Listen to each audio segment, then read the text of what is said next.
si on considère gagner une personne, juste une dans l'année, allez, on ne va pas être gourmand, une dans l'année. Mais je sais que vous êtes des vrais témoins ici. Vous aimez en gagner plusieurs. Si vous pouvez gagner une famille entière, vous allez le faire. Imaginez comment la croissance d'une communauté peut devenir exponentielle si chacun décide non pas d'emprunter le chemin d'une forme d'évangélisation qu'on nous impose. Mon but, ce n'est pas de vous imposer un système, une méthode, ce n'est pas cela. Non, mais c'est que nous soyons vraiment le sel de la terre et la lumière du monde. Si tu es vraiment le sel de la terre et la lumière du monde, tu n'as même pas besoin de chasser les âmes. Elles vont venir vers toi. Dieu va les mettre sur ta route. Parce qu'il sait que tu es quelqu'un qui est vivifié. Il sait tu es un porteur d'eau. Et les âmes qui ont soif, tu vas les désaltérer. Les âmes qui vont faim, tu vas partager ton pain spirituel avec elles. Mais si tu es endormi, tu ne verras même pas les âmes qui s'approchent de toi. Non. Mais si tu es réveillé, tu vas les discerner. Dans ton cœur, tu vas sentir que tu dois parler. Tu vas ressentir ces merveilleuses impulsions du Saint-Esprit. Each one win one. Chacun peut gagner quelqu'un. Et je vais vous en faire la démonstration biblique ce matin. Je pense à André. André qui amène Pierre. Regardez dans Jean 1, 40 à 42. André, le frère de Simon-Pierre, était l'un des deux qui avait entendu les paroles de Jean et qui avait suivi Jésus. Ce fut lui qui rencontra le premier son frère Simon et lui dit « Nous avons trouvé le Messie », ce qui signifie le Christ. Et il le conduisit vers Jésus. Jésus, l'ayant regardé, dit « Tu es Simon, fils de Jonas. Tu seras appelé Céphas, ce qui signifie Pierre. » Gloire à Dieu. André s'occupe simplement de Pierre. Peut-être que tu te dis, mais moi j'aimerais être comme l'évangéliste un tel et je voudrais gagner des foules pour Christ. Et tu as bien raison. Tu as bien raison. Si Dieu t'appelle à ce ministère, tu verras les choses s'accomplir. Mais si chaque chrétien prend conscience qu'il peut amener quelqu'un, il peut pêcher des gros poissons. Gloire à Dieu. Il faut aussi sauver les petits poissons. Gloire à Dieu. Amen. Mais parfois, tu vas pêcher un poisson, tu n'imagines pas ce qu'il va faire ensuite. André, il pêche l'apôtre Pierre. Et l'apôtre Pierre, à la Pentecôte, quand il prêche, il pêche 3000 âmes. Gloire à Dieu. Pouvez-vous imaginer demain pêcher un Billy Graham, pêcher un Reinhard Bonnke? Alléluia. Dieu peut vous permettre de le vivre. Pierre a été conduit par André. L'histoire remonte au 19e siècle avec un homme nommé Edward Kimball, un simple enseignant d'une école du dimanche. Un jour, poussé par l'esprit, il va dans la boutique de chaussures du quartier où travaille un jeune homme, où là, il va lui parler de Jésus. Ce jeune homme, c'était D.L. Moody. Moody va devenir l'un des plus grands évangélistes du 19e siècle. Et c'est un moniteur de l'école du dimanche qui va le rencontrer dans ce magasin de chaussures. Il va lui témoigner. Moody va se convertir. Mais ça n'est pas tout, puisque Moody va prêcher l'évangile et un homme du nom de Wilbur Chapman va se convertir et deviendra prédicateur. Chapman va prêcher et il va influencer la vie de Billy Sunday, un ancien champion de baseball qui va devenir évangéliste.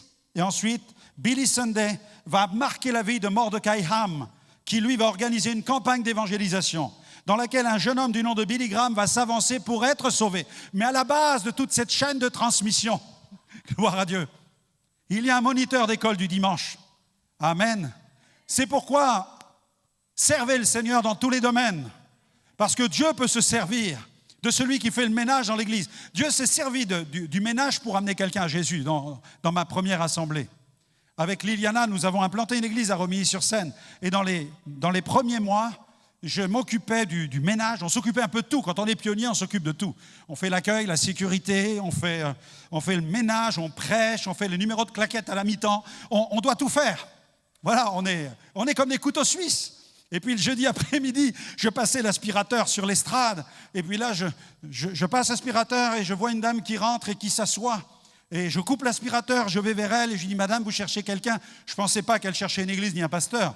Je me suis dit « Cette dame dans le quartier s'est perdue. » Il y avait un magasin qui s'appelait la Cave à Vin juste en bas, juste avant l'église.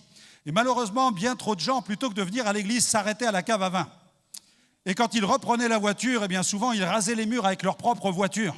J'ai sauvé un homme comme ça qui était complètement ivre au volant de sa voiture et qui remontait la rue, il n'était plus capable de piloter. Et là, je vois cette dame qui rentre et je me dis, elle cherche la Cave à vin, elle s'est trompée de porte. Alors je vais vers elle et je lui dis, Madame, vous cherchez quelque chose? Elle me dit, oui, je cherche un pasteur. Et je dis, c'est moi, j'en suis un. Il dit, mais pourquoi? Elle me dit, j'ai besoin d'être sauvé. Je veux rencontrer Jésus. J'en croyais pas mes oreilles. J'en croyais pas mes oreilles. Je lui ai dit, mais il n'y a plus qu'à pêcher le poisson, en fait.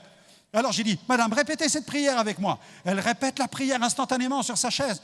Et là, les larmes coulent. Je prie pour elle. Le Saint-Esprit descend sur elle. Ce jour-là, elle se convertit, elle change de vie. Des années plus tard, elle deviendra secrétaire à plein temps dans notre ministère. Elle a pris sa retraite il y a quelques années. Gloire à Dieu, on peut acclamer le Seigneur. On a pêché un gros poisson. Amen. Dieu soit béni. Philippe amène Nathanaël. Dans Jean, chapitre 1er, versets 45 à 46. Philippe rencontra Nathanaël. Il lui dit, nous avons trouvé celui de qui Moïse a écrit dans la loi et dont les prophètes ont parlé, Jésus de Nazareth, fils de Joseph. Nathanaël lui dit, peut-il venir de Nazareth quelque chose de bon? Philippe lui répondit, viens et vois. C'est simple, non? Viens et vois. Quelques mots simplement, viens et vois. Philippe, après avoir rencontré Jésus, ne garde pas la nouvelle pour lui, il la répand. Peut-être que vous vous dites, mais pasteur, vous êtes un super évangéliste, les gens ne vous résistent pas. Vous n'imaginez pas le nombre de personnes que j'ai invitées qui ne sont jamais venues m'écouter. Vous ne pouvez pas imaginer les milliers auxquels j'ai parlé. Peut-être tu es là ce matin, tu es triste, tu es déçu parce que tu veux amener ton mari, ton épouse, des membres de la famille à Jésus. Et tu es là en te disant, mais mince, les gens ne viennent pas quand je les invite. Mais persévère. La Bible nous demande d'être le sel de la terre et la lumière du monde. Elle nous demande de jeter la semence. Et elle dit, jette ton pain à la surface des eaux, car avec le temps, tu le retrouveras. Un jour, j'ai dit à Dieu, mais comment on peut retrouver du pain si on le jette à la surface de l'eau? Parce qu'il se décompose et il disparaît. Et il m'a dit tout simplement parce que les poissons vont le manger. Un jour, tu vas pêcher le poisson et c'est ce pain-là qui a fait grossir le poisson. Amen. Jette ton pain à la surface des eaux. Répands la parole de Dieu. Diffuse-la. Tu es déçu parce que quelqu'un de ta famille n'est pas venu? Eh bien, touche 100 personnes la semaine prochaine. Touche Jean 1000 et tu en verras quelques-uns commencer à venir pour écouter la parole. Parle à plus de gens, répands l'évangile et cherche à en atteindre de plus en plus. Je vous ai parlé de Billy Graham il y a quelques instants. Plus de 215 millions de personnes ont entendu l'évangile en personne lors de ces campagnes d'évangélisation dans plus de 185 pays. Plus de 2,2 milliards de personnes ont été touchées par ces messages via la radio, la télévision, l'Internet et les médias imprimés. Ton témoignage ce matin, quand il va partir sur les réseaux sociaux, il va toucher 100, 500, 1000, 2000, 10 000, 15 000, 20 000 personnes. Tu n'aurais pas pu imaginer que l'Internet allait devenir le pupitre pour la proclamation de la bonne nouvelle. C'est pourquoi exploitez les moyens qui sont à votre disposition. Utilisez votre bouche, mais utilisez aussi celle des médias pour répandre l'évangile. N'hésitez pas à le faire. La femme samaritaine, dans Jean chapitre 4, versets 28 à 30, elle est près du puits. Jésus envoie ses disciples faire des courses. Il reste avec elle. Il lui donne une parole de révélation. Il dévoile, il ouvre une fenêtre sur sa vie privée. Elle est impactée, surprise. Que fait-elle? Elle dépose sa cruche, elle court dans le village et elle commence à répandre et elle dit, venez voir un homme qui m'a dit tout ce que j'ai fait. Une femme évangélise un village. Souvenez-vous du possédé de Gadara, un seul homme. Jésus le libère des démons. Il voudrait partir avec Jésus et rejoindre l'équipe de disciples de Jésus. Mais Jésus dit, non, retourne vers les tiens. Dis-leur ce que je t'ai fait. C'est ce qu'il fait. Il rentre dans son village et pas seulement, puisque la Bible nous dit qu'il va évangéliser toute une décapole, ce qui correspond à une région qui compte une dizaine de villes. Gloire à Dieu. Il devient un évangéliste itinérant. Amen. Zachée lui aussi reçoit Jésus chez lui. Jésus traite de tous les dossiers sur son intégrité, les accusations de corruption. Il parle avec lui. Tous les médias de l'époque sont devant la porte. Quand la porte s'ouvre, Jésus explique que la vie de cet homme est transformée. Il va rendre ce qu'il a volé. Il va même donner la moitié de ses biens aux pauvres. La nouvelle va se répandre comme une traînée de poudre, comme sur les tabloïds de l'époque. Tout le monde va être au courant de la vie de ce collecteur d'impôts qui a été transformé. Gloire à Dieu. Un seul homme touche des hommes, touche une ville. Étienne, le premier martyr, même sa mort va retentir. Dans Acte 7, vous pourrez lire le récit de sa lapidation. Et bien qu'il fût lapidé, quand le moment est venu pour lui de rendre l'âme, ses yeux se sont ouverts. Il a vu le Christ sur le trône de gloire qui était debout et qu'il s'était levé pour l'accueillir dans la gloire. Eh bien, son témoignage parle encore jusqu'aujourd'hui. Parce qu'Étienne est considéré dans la tradition comme le premier martyr de l'Église. Gloire à Dieu. Même sa mort est un témoignage jusqu'à aujourd'hui. Je pense aussi à Philippe qui monte sur le char de l'eunuque éthiopien. Il parle avec lui. Déjà, comme je vous le disais tout à l'heure, quand vous êtes ouvert à l'esprit, Dieu ouvre les cœurs. Dieu ouvre les cœurs à votre ministère, à votre service. Puisque quand il monte sur le char, l'eunuque éthiopien est en train de lire déjà dans la Torah. Il est dans le livre du prophète Ésaïe, dans ce chapitre que nous connaissons comme étant le chapitre 53 qui nous parle de la mort de Jésus. Il a été mené comme une boucherie à l'abattoir, etc. Le châtiment qui nous donne la paix est tombé sur lui. Par ses meurtrissures, nous sommes guéris. Eh bien, l'eunuque est là assis sur le char et Philippe s'assoit à côté et il voit que cet homme est en train de lire. Et il lui dit, comprends-tu ce que tu lis? Et il lui dit en quelque sorte, si personne ne m'explique, je ne peux pas comprendre. Et tout à coup, eh bien, Philippe l'évangéliste se retrouve à faire de l'évangélisation un à un. Il annonce l'évangile à cet homme. Et l'homme comprend qu'il doit être baptisé. Et il dit, qu'est-ce qui empêche que je sois baptisé? Il lui dit, il faut qu'il y ait de l'eau. Et comme à proximité, il y avait de l'eau, alors ils sont descendus du char et ils l'ont plongé dans l'eau. Et l'homme s'est engagé pour Christ, il a été plongé dans les eaux du baptême. Quand il est ressorti, qu'est-il devenu? Il a poursuivi sa course. Ensuite, il est rentré en Éthiopie. Qu'a-t-il fait? Il est devenu le premier missionnaire chrétien en Éthiopie. Gloire à Dieu. Amen. Tu es le premier missionnaire de ta rue. Tu es le premier missionnaire de ton bâtiment, premier missionnaire de ton quartier, de ton HLM. Considère maintenant que tu es le sel de la terre, la lumière du monde, et que toi, tu peux gagner quelqu'un. Il faut que tu entames les conversations. Il faut que tu te laisses conduire par le Saint-Esprit comme Ananias. Ananias a été cet instrument incroyable. Lorsqu'il prie chez lui, cet homme reçoit une visitation du Saint-Esprit. Et Dieu commence à lui révéler le modus operandi. Il va devoir aller chez quelqu'un. L'homme s'appelle Judas. Il habite dans une rue qui s'appelle la droite. Et Dieu lui donne tous les détails. Il dit, tu vas dans cette rue, tu vas là-bas, et là, tu vas annoncer l'évangile. Cet homme est un dangereux persécuteur, mais je l'ai appelé à devenir un apôtre. Et Ananias va vivre les choses comme elles lui ont été révélées. Et quand il va arriver dans la maison de Judas, il va mettre ses mains sur la tête de Saul de Tarse, ce dangereux persécuteur. L'Esprit de Dieu va tomber sur lui. Cet homme qui était frappé de cécité, depuis que Jésus lui était apparu dans une grande lumière sur le chemin de Damas, cet homme va recevoir sa guérison instantanément. Les écailles vont tomber. Et alors qu'il lui impose les mains, il va être rempli du Saint-Esprit. Et il va prophétiser, Ananias va prophétiser sur sa vie. Et il lui annonce un ministère d'apôtre. Et quand Saul se relève de la prière, c'est un nouvel homme, c'est un apôtre, gloire à Dieu.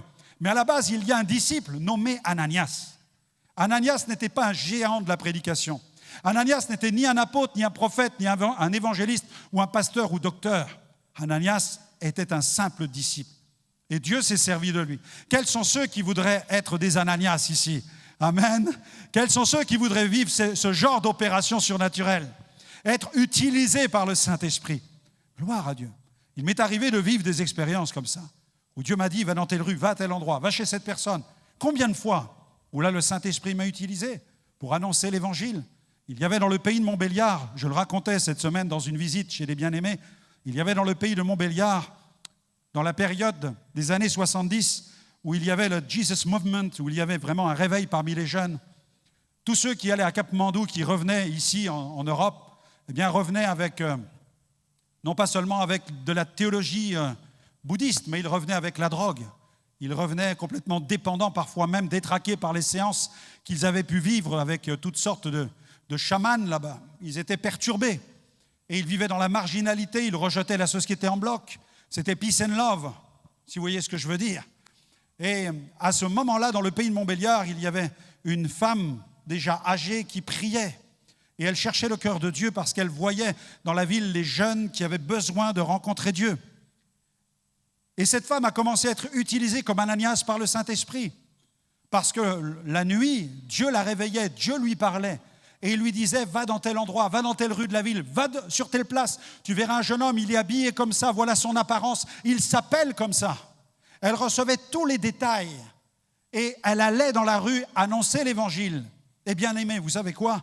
Il y a eu un mouvement de l'esprit parmi les jeunes de cette ville pendant plusieurs années.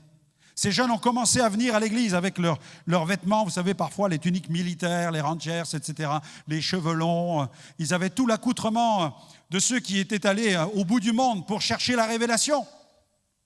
Et ils allaient à l'église et ils entraient chargés de leur drogue, de leur dépendance.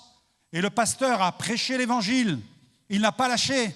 Et là, le Saint-Esprit agit. Plusieurs étaient baptisés dans le Saint-Esprit, remplis du Saint-Esprit. Certains se sont même levés pour devenir des ministères, des prédicateurs de l'Évangile. J'ai eu l'occasion de les côtoyer pendant de nombreuses années. J'ai vu comment leur vie a été transformée. De grands consommateurs de drogue, délivrés instantanément par la puissance de l'Évangile de Jésus-Christ. L'Évangile est une puissance transformatrice. Mais pour qu'il transforme, il faut le libérer. Pour qu'il transforme, il faut qu'il soit reçu. Pour qu'il transforme, il faut qu'il soit intégré. Si tu n'intègres pas l'Évangile, si tu ne le reçois pas, il ne produira aucun effet. Tu dois l'accueillir comme un pain que Dieu te donne. Tu dois l'accueillir comme une eau vive que le Seigneur désire déverser sur ton âme. Et c'est à partir de là que tu vas expérimenter la glorieuse transformation. Ananias et Paul, gloire à Dieu. Et puis Pierre, dans Actes 9, 32, 35, Pierre va dans une maison où il y a un homme qui est infirme depuis plusieurs années. Et là, Pierre va prier pour cet homme. Cet homme est alité depuis 8 ans. Alité depuis 8 ans. Each one win one. Et Pierre, là, face à cet homme, va lui dire, « Aîné, Jésus te guérit. » Et là, l'homme va se lever. L'homme va se lever. À Malbinas, cette femme était dans sa chaise roulante.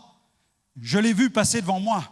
Et je lui dis, « Madame, cette chaise n'est pas une fatalité. Levez-vous et marchez. » La dame s'est levée devant plus de 4000 témoins. Nous avons vécu la même chose dans le stade Rosille à l'île Maurice, dans bien des pays du monde. Quand c'est l'heure de Dieu pour guérir un infirme, l'infirme se lève. Au Pérou, dans la ville de Sechura, dans un mini-stade, là aussi, le stade était plein. Et la famille avait amené cet homme qui était alité. Il était sur sa civière. Cet homme était infirme depuis de nombreuses années. C'était un couvreur. Il était tombé d'une toiture sur son dos. Et à partir de ce moment-là, son mal était incurable. Et là, ce jour-là, tout à coup, il y a une explosion de joie dans un coin du stade. C'est au sein de sa famille parce que l'homme vient de se lever et il marche en direction de mon estrade. Je n'ai même pas prié pour lui. Je n'étais pas en train de prier pour les malades. Non, l'homme se lève parce que Jésus passe dans les rangs. Jésus marche dans le stade. Jésus le touche là où il est. Je n'ai pas besoin de le voir. Je n'ai pas besoin que Jésus soit enfermé dans un corps parce que Jésus est présent partout par l'onction du Saint-Esprit. Et ma foi me fait dire que partout où je prêche Jésus, Jésus remplit l'espace. Comme à Antsirabe, à Madagascar, où ils avaient amené des infirmes d'un village, ils les avaient mis sous un chapiteau. Et on me dit, pasteur, à l'issue de votre sermon, pouvez-vous prier pour les infirmes qui sont là-bas ? Et alors qu'il me montre le chapiteau, les infirmes étaient debout, ils venaient tous dans ma direction. Ils étaient en train de marcher parce que Jésus les avait déjà guéris. Pierre marchait, mais dans son ombre, il y avait des miracles. Notre Seigneur est tout-puissant. Ne l'enfermez plus dans un corps. Maintenant, il est sur le trône des trônes. Il règne pour l'éternité. Il répand le Saint-Esprit sur toutes les églises qui veulent recevoir le Saint-Esprit et qui veulent développer une culture d'influence par le témoignage. Each one, win one. Chacun peut gagner quelqu'un. Amen. Dis-le ce matin. Je veux gagner quelqu'un pour Jésus. Je veux démarrer cette rentrée en gagnant quelqu'un pour Jésus. Et Jésus va le faire. Ça va commencer dans le bus, ça va commencer dans les rues. Tu vas rendre témoignage, ça va être à la boulangerie, ça va être au magasin, ça va être au poste de police, peu importe l'endroit où tu iras, peu importe l'endroit, alléluia, là où tu vas aller, tu vas rendre témoignage de Jésus, gloire à Dieu. Il est illimité, il est présent partout, amen. Oui, même dans des postes de police, j'ai rendu témoignage. Quand j'étais dans des difficultés, quand j'ai fait face à des situations, que j'étais devant les policiers, tout de suite, quand ils regardent, vous êtes pasteur, je ne peux pas cacher mon identité. Tout de suite, on dit, on est pasteur, voilà ce qui m'est arrivé. Et là, on rend témoignage. Je suis à l'hôpital, je suis sur le point de me faire opérer face à l'anesthésiste. Il me dit, maintenant, vous allez dormir. Je dis, oui, mais je m'endors dans les bras de Jésus. Il me dit, ah bon, je suis chrétien, je suis pasteur. Et là, je rends témoignage avant d'aller sur la table d'opération, gloire à Dieu. Partout, rend témoignage. N'aie pas honte de rendre témoignage du nom puissant de Jésus. Et si le ciel est au courant de ta foi et de ton audace, je peux t'assurer que ta vie va être enthousiasmante.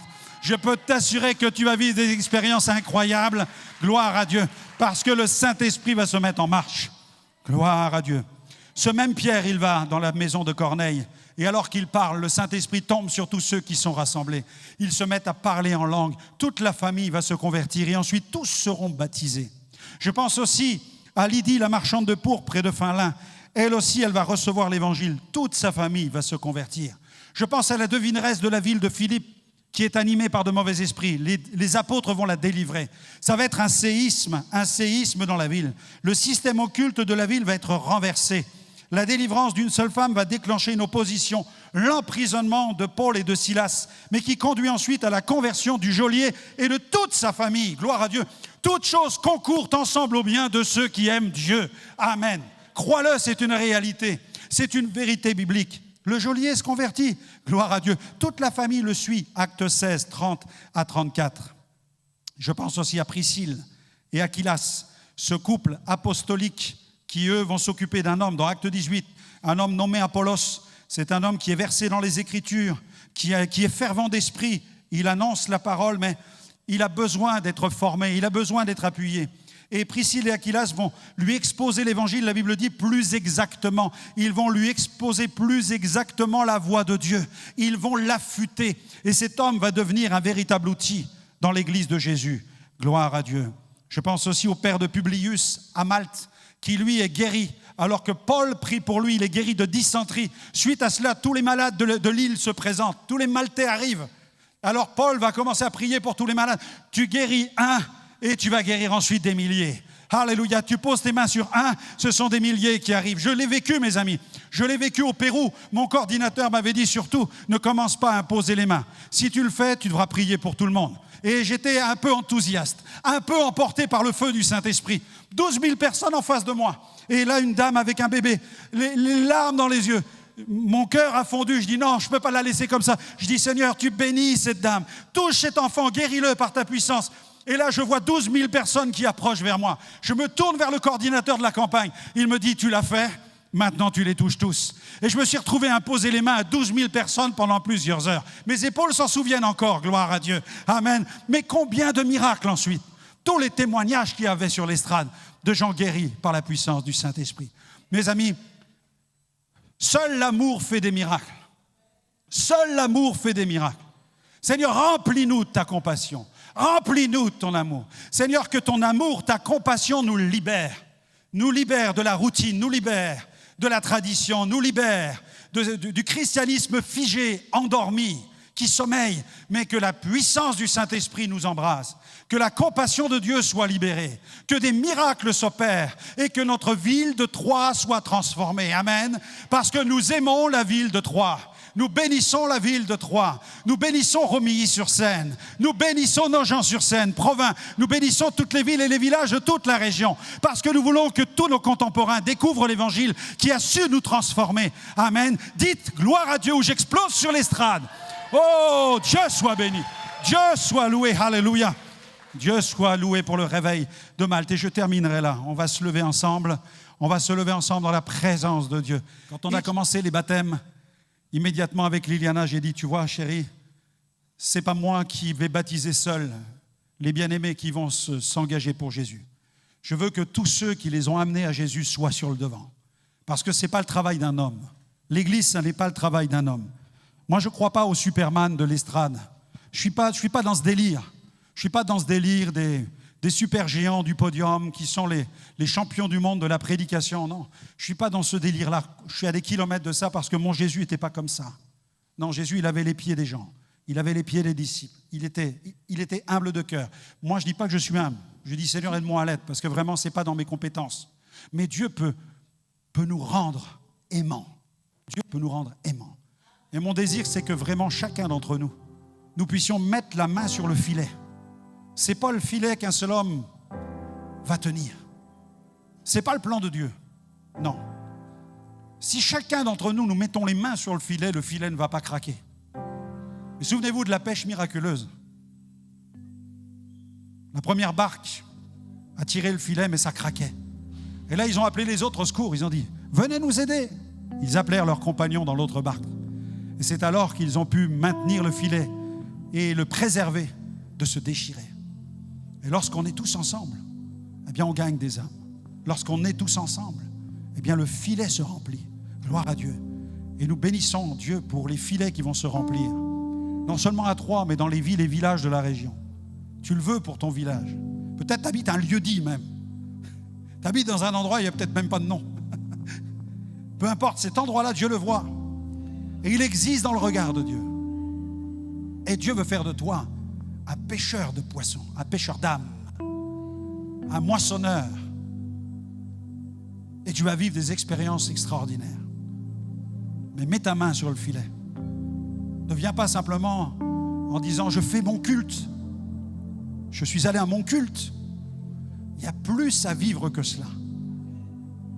Gagner une âme, l'amener au Seigneur, faire en sorte qu'elle va mettre sa vie en règle. Vous imaginez, quand on a eu tous ces jeunes qui vivaient ensemble, à la colle, pas mariés, et quand on a vu qu'ils ont décidé de s'unir, quand on voit ces jeunes aussi qui grandissent dans l'église, qui se trouvent et qui décident de s'unir ensemble dans les liens du mariage, waouh, on se régale. Quand on sait que des enfants vont grandir avec papa, maman, quand on sait qu'ils vont grandir dans des familles équilibrées, où chacun s'engage pour l'autre, où on ose croire. Parce qu'aujourd'hui, parmi les jeunes, écoutez-moi bien, certains ont la foi qu'ils vont divorcer. Bon nombre des jeunes aujourd'hui dans notre société, ils vivent ensemble, ils ne se marient pas, vous savez pourquoi ? Parce qu'ils sont convaincus que tôt ou tard, ils vont divorcer. Pourquoi ? Parce qu'ils ont la foi dans les statistiques. J'aimerais te dire, n'est pas la foi dans les statistiques, et la foi dans la parole de Dieu. Alléluia. Crois dans la puissance des alliances. Et il y a de la puissance dans un couple qui est uni dans les liens sacrés du mariage. Crois dans la puissance du baptême. Et il y a de la puissance quand quelqu'un s'engage publiquement et rend témoignage. Il y a de la puissance dans ces alliances-là. Gloire à Dieu. Dieu a fait alliance avec nous. Et il attend de nous que nous soyons des hommes et des femmes d'alliance. Comment Dieu peut-il s'engager envers toi si toi, tu n'es pas prêt à t'engager envers lui? C'est pourquoi livre-lui ta vie. Abandonne-lui ta vie. Jésus a dit, celui qui abandonne sa vie, je la sauverai. Celui qui veut la garder, il la perdra. C'est simple, c'est tellement simple. Dieu est en train de nous dire, mon alliance, tu vas être au bénéfice, mais toi, tu dois accepter le principe de l'alliance. Et à partir de là, tu vas voir comment je vais libérer les ressources du ciel. Dieu dit dans sa parole, mettez-moi à l'épreuve. Et vous verrez si je ne suis pas capable d'ouvrir les écluses du ciel pour vous. Amen. Waouh. Tu as vécu des grâces maintenant, gloire à Dieu. Mais Dieu est en train de te dire, il y a encore plus à vivre. Engage-toi. Engage-toi avec lui. Consacre-lui ta vie. Abandonne-lui ta vie. Et de cette manière, tu verras le royaume de Dieu se manifester. Gloire à Dieu.